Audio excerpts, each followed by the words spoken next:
우리에게 주시는 하나님의 말씀은 누가복음 16장 1절에서 8절의 말씀입니다.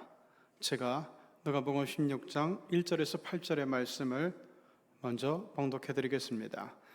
또한 제자들에게 이르시되 어떤 부자에게 청지기가 있는데 그가 주인의 소유를 낭비한다는 말이 그 주인에게 들린지라. 주인이 그를 불러 이르되 내가 네게 대하여 들은 이 말이 어찌 됨이냐. 내가 보던 일을 세마라. 청지기 직무를 계속하지 못하리라 하니, 청지기가 속으로 이르되 주인이 내 직분을 빼앗으니 내가 무엇을 할까? 땅을 파자니 힘이 없고 빌어먹자니 부끄럽구나. 내가 할 일을 알았도다. 이렇게 하면 직분을 빼앗긴 후에 사람들이 나를 자기 집으로 영접하리라 하고, 주인에게 빚진 자를 일일이 불러다가 먼저 온 자에게 이르되 내가 내 주인에게 얼마나 빚졌느냐. 말하기를 기름 100마리니이다. 이르되 여기 내 증서를 가지고 빨리 앉아 50이라 쓰라 하고, 또 다른 이에게 이르되 너는 얼마나 빚졌느냐. 이르되 밀 100석이니이다. 이르되 여기 내 증서를 가지고 80이라 쓰라 하였는지라. 주인이 이 옳지 않은 청지기가 이를 지혜 있게 하였으므로 칭찬하였으니, 이 세대 아들들이 자기 시대에 있어서는 빛의 아들들보다 더 지혜로움이니라. 자, 오늘은 누가복음 16장의 말씀을 가지고 하나님께서 우리에게 주신 은혜를 이 새벽에 함께 나눠보려고 합니다. 자, 오늘 1절의 말씀을 보면은 어떤 부자에게 청지기가 있었다. 그런데 그가 주인의 소유를 낭비한다는 말이 주인에게 들렸다라는 구절이 있습니다. 자, 이 말씀을 통해 보면은 지금 많은 토지를 갖고 있는 주인이 있는데 이 주인이 지금 이곳에 살고 있지 않다라고 하는 뜻입니다. 자, 이런 것은 그 당시 그 대지주화라는 그런 그 토지 소유 제도, 토지 소유의 변화되는 과정, 이것을 먼저 우리가 생각을 해봐야 될 것 같습니다. 처음에 라티푼디얼라이제이션 해가지고 사람들이 많은 토지를 가지고 큰 지주가 되는 과정은 북이스라엘의 오므리 왕조부터 예후 왕조 사이에 시작된 것인데, 이때 전쟁을 하면서 나라가 강력해지고, 그러면서 이 공신들에게 왕이 그 나라의 토지를, 국유지를 이렇게 하사를 하는 전통이 있었습니다. 우리나라도 고려시대의 공신전이라고 해가지고 그 나라를 세울 때 많은 도움을 줬던 그 호족이라든가 부하들에게 왕이 땅을 하사하는 그런 전통이 있었죠. 자, 이것을 우리나라에서는 공신전이라고 했고, 이스라엘에서는 라티푼디아 이렇게 이야기를 했습니다. 그런데 옛날 구약 시대에는 나라에 공이 있는 사람이 나라로부터, 왕으로부터 토지를 받아서 부자가 되고 많은 땅을 갖게 되었는데, 이것이 점점 세월이 흘러오다 보니까 이제는 그 일반인들도 좀 머리 좀 있고 돈 좀 있는 사람들은 나름대로 아주 교활한 방법으로 땅을 계속해서 넓혀가면서 대지주화가 되는 그런 일이 많이 있었습니다. 여기 본문에 나오는 부자도 마찬가지라고 보여요. 그래서 어느 지역에 가서 땅을 내 것으로 만들고 싶으면은 당시엔 농민들은 가난하기 이를 데 없는 사람들이니까 그 농민들에게 아주 흉년이 되었을 때 돈을 꿔줍니다. 돈을 꿔주게 되면은 이제 다음에 농사를 지어가지고 갚으면 되는데, 문제는 이것이 한 번은 흉년, 한 번은 풍년, 꼭 이렇게 된다는 보장이 없습니다. 그렇기 때문에 그 다음에도 예를 들어서 평년작에 크게 못 미치는 농사를 짓게 되면은 먼저 그 돈을 꿔준 사람에게 이 농민들이 돈을 갚을 수가 없게 되죠. 이것이 또 몇 년 흘러가다 보면은 더 이상 부자에게 돈을 갚을 수가 없는 그런 처지로 전락하게 됩니다.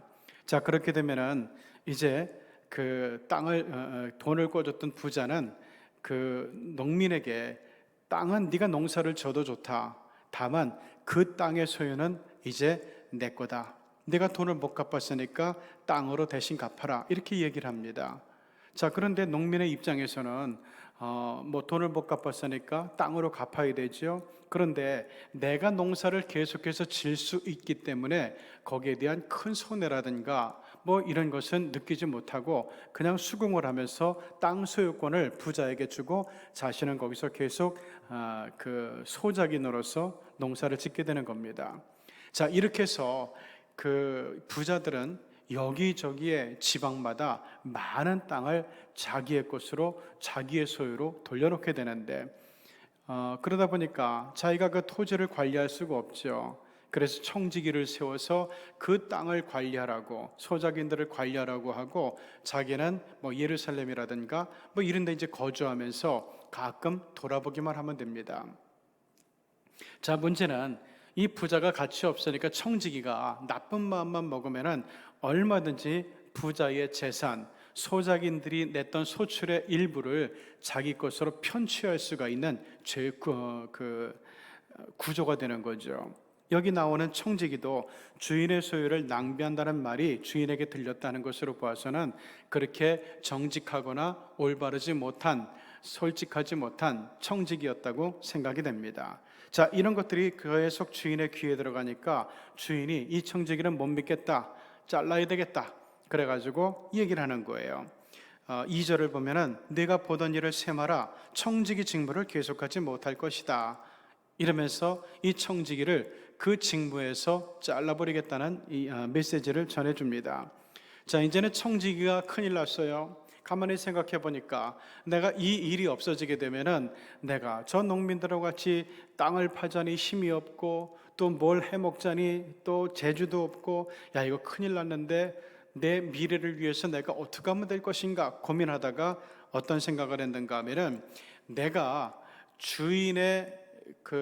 주인에게서 그 소작하는 사람들이 빌려간 돈, 뭐 곡식을 빌려갔을 수도 있고 돈을 빌려갔을 수도 있는데 그 증서를, 그 차용증, 이것을 다시 감해주는 식으로 변조를 하는 거예요. 오늘 성경을 보니까 5절을 보니까 그 기름 100마를 주인에게 빌렸던 사람, 이 사람에게는 50이라고 감해줍니다. 뭐 사실은 50말만 빌렸는데 청지기가 자기 멋대로 100말로 올려놓고 주인에게 갈 것을 자기가 뺏고자 했던 거죠. 이것을 원래대로 되돌려 놓는 것 뿐이에요. 그 다음에 또 다른 사람을 보면은 그 백석, 그러니까 기름 100말, 밀 100석, 이런 것들을 전부 원래보다 이제 깎아주거나 아니면은 빌렸던 만큼만 정직하게 다시 그 기록하게 하는 식으로 증서를 변조를 하게 되죠. 자, 문제는 이게 전부 청지기 농간에 내가 빌린 것보다, 내가 쓴 것보다 더 많은 것을 주인에게 갚게 생겼는데 이 소작인들은 지금 청지기가 어떤 짓을 하는지 몰라요. 다만 갑자기 그 차용증을 변조해 가지고 내가 주인에게 갚아야 될 것을 막 감해주니까, 디스카운트 해주니까 너무너무 기분이 좋은 거예요.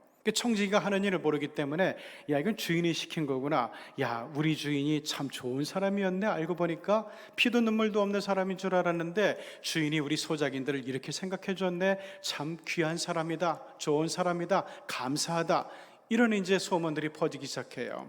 어느 날 드디어 주인이 이 마을에 들이닥칩니다. 청지기를 벌주기 위해서 왔죠. 그런데 와서 마을을 둘러보는데 사람들이 이전과 달라요. 이전에는 이 부자에 대해서 적대감도 있고 불신하는 것, 그리고 원망하는 것, 이런 눈초리가 느껴졌는데 이번은 영 딴판이에요. 아우, 주인님 오셨다고 하면서 인사를 하고 나와 절을 하고 고맙다고 하고 감사하다고 하고 이러니까 주인이 영문을 모르지만 어쨌든 이 주인이 남의 땅을 뺏는 게 일이었잖아요. 그래서 재산을 불려갔거든요. 그래서 어딜 가든지 욕만 먹기 십상인데 이 마을에 오니까 막 사람들이 와가지고 환영을 해주고 칭찬을 하고 감사하고 막 난리가 났어요. 연유를 모르지만 그것은 아마 인생을 살면서 거의 처음 겪어보는 환대였을 거예요. 그러니까 너무 기분이 좋고 너무 행복해져요.